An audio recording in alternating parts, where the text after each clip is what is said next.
The breaking of Japanese isolation is widely known to some degree. Japan went from a very isolationist society to one that managed to fight against Western powers in little less than a century.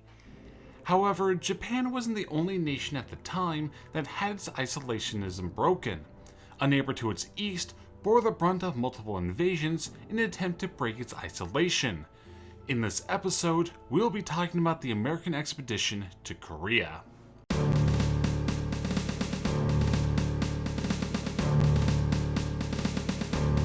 The incident that is sometimes cited as causing this expedition was the General Sherman Incident in 1866, where the US ship General Sherman was attacked by Korean forces as they tried to land and make a trade agreement.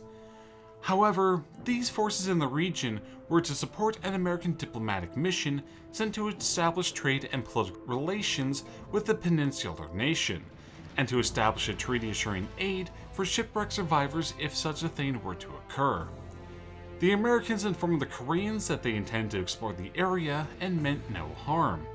Korean policy, though, was that no foreign ship was to go up the Han River, which led directly to the capital. As the American ships started to sail up the river, two forts opened fire on them. Rear Admiral Rogers demanded an apology from the Yeosan government and set a time limit of 10 days to receive it. However, when no apology came, Rogers carried out his threat. This led to the Battle of Gainwa on the 10th of June 1871. The attack began when the American squadron arrived off Port du Conde and began bombarding the fort. A shore party was landed, which immediately launched an attack on the fort itself without meeting heavy resistance. The next day saw the Americans capture another fort, again to minimal resistance. On the 12th was when the main battle commenced. Around 300 Koreans, armed with matchlock rifles, swords, and clubs, held Fort McKee, which was the heart of the Korean defensive network.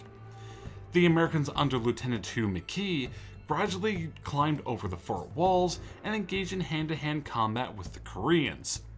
30 minutes later, the battle had ended, with 240 Koreans killed or wounded, with American casualties only being 23.